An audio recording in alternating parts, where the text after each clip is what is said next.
indeed. Tonight we are engaging Senior Counsel Paul Muite on this issue. It's been a historical day as over 5,000 Mau Mau veterans hear an apology from the United Kingdom. Thank you very much for joining us tonight. 2005, you have been following these cases from then. Please just take us through when you and other gentlemen sat down and came up that you can take this case to court. Well, the issue of the injustice inflicted on these people who are actually fighting for justice, because you don't need to have gone to any school to appreciate that if somebody comes and pushes you out of your land, Yes. he is inflicting an injustice on you. So they were fighting for justice. They were not terrorists, they were nationalists.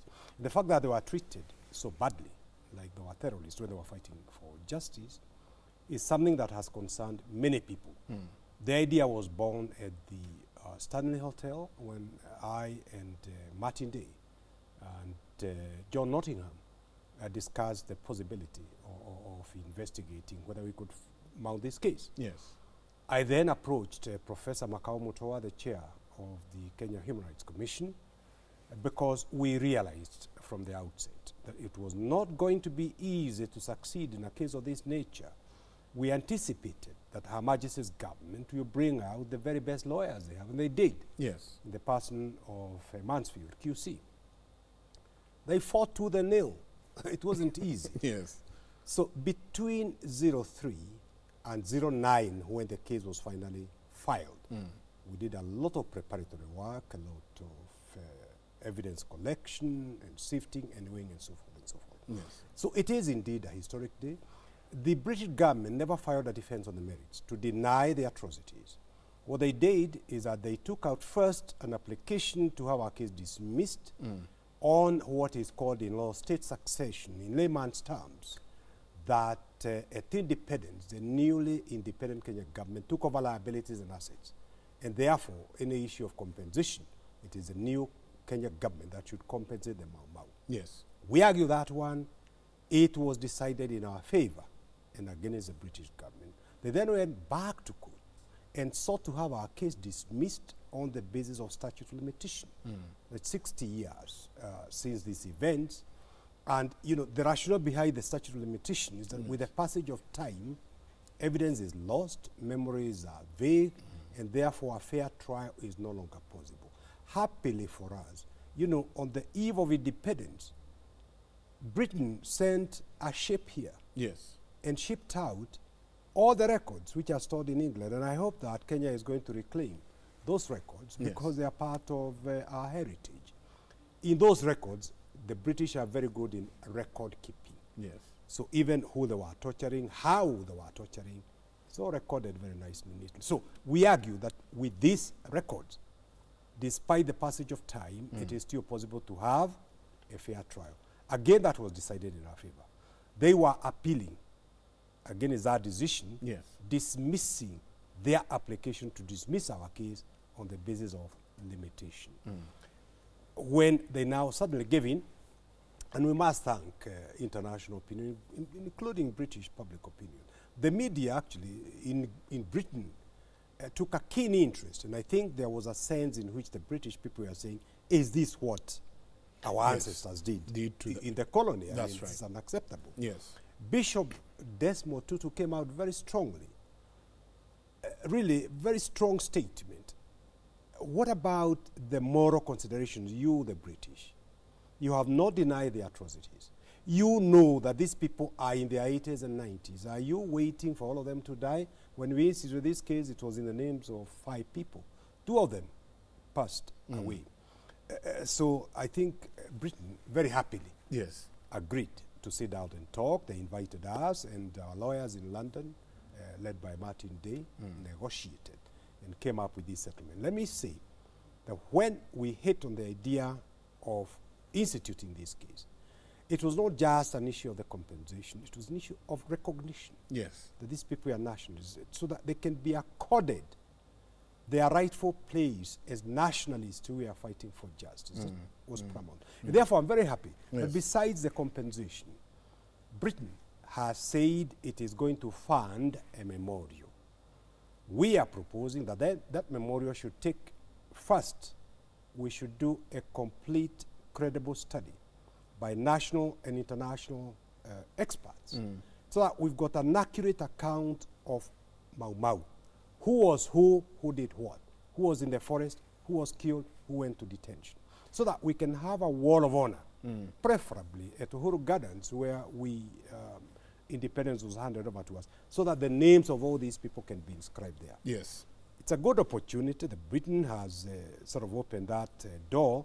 It's a good opportunity for the Kenya government now to also engage, because compensation is these 5,200 people are the ones who were tortured, and there is evidence that they were tortured and they are still alive. Yes.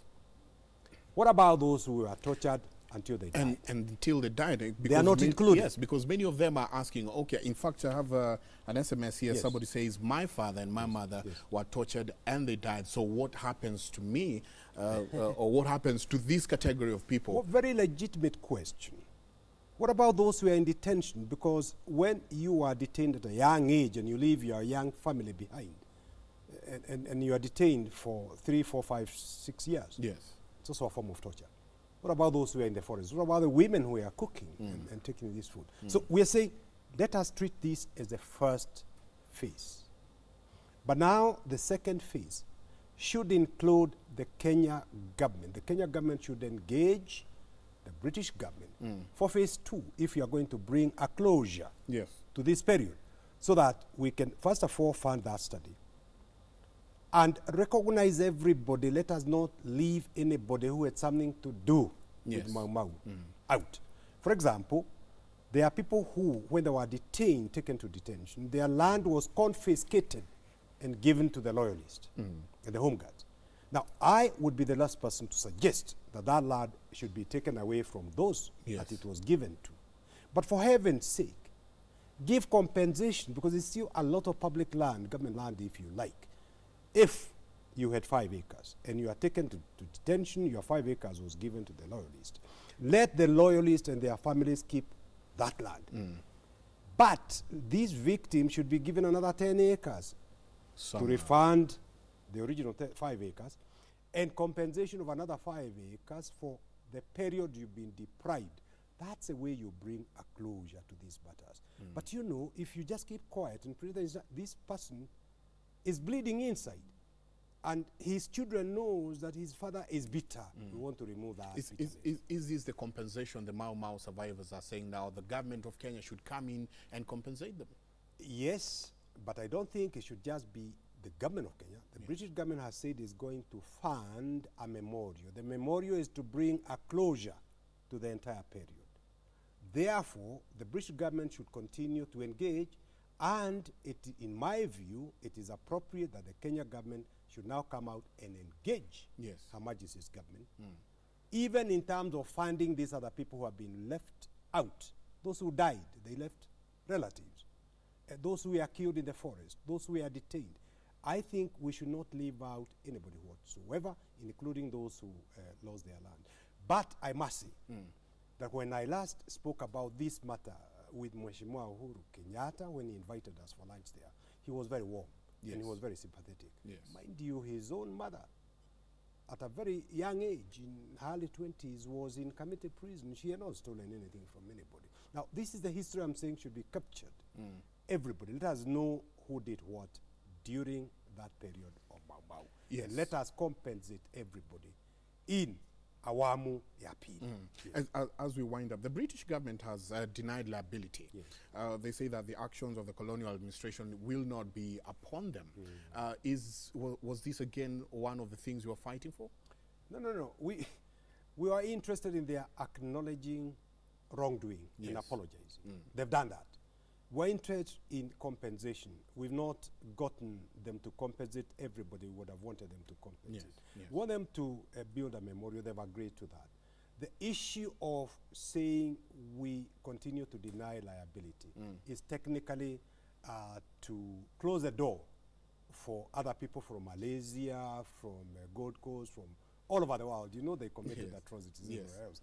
But they did not commit as bad atrocities they committed here in Kenya. So that is understandable. We want to close these loose ends, tie them up. For example, I think the Kenya government should continue to demand that the British government discloses the grave of Dedan Kimathi. Yes. If you are going to bring this matter to a closure, let them tell us where the grave is, what they did with the body, so that we can give him a decent burial. Yes. And then we can bring this matter to a closure. So let us see this as phase 1. Yes. And let us embark on phase 2. I am very satisfied with phase 1. Yes. Because we had to compromise. There are some people who are arguing this amount is too low. If we had not accepted this settlement, the case would have dragged on for another 10 years. You know, they were appealing to the Court of Appeal, perhaps to the House of Lords and so on and so forth. Yes. And these people are in their 80s and 90s. Some of them are bedridden. So it is right that they should get something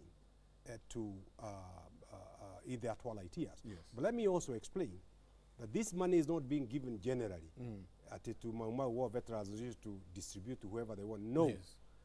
Or rather, the list of the 5,200 Yes. people the British government has accepted, they've got those names and the ID numbers. Absolutely. The British government will be paying directly to Fulani or Fulani. Well, thank you very much, sir. We really do appreciate it. And very quickly, as we digress from the topic tonight, you have been missing in action. What have you been up to? I've not been missing. Look at the work I've been doing. I Yes. mean, behind the scenes, all this work doesn't just happen. There's a lot of work.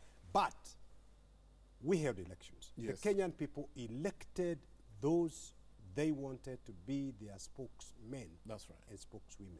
I think it's good manners to accord them space to be the spokespeople Yes. of the people of Kenya who they voted for. Lakini tukiona mambo inaenda kopokopo hapa na pale, tutajitokeza bado tupo. Thank you very much. Thank you very much. Really do appreciate it. Thank you for having time and coming and talking to us. We have been engaging Senior Counsel Paul Muite, who says indeed they are very satisfied with how things went on. It has been a historical moment for Kenya and more so for the Mau Mau veterans. Indeed, you're watching Citizen Live at 9. We take a short break and still ahead.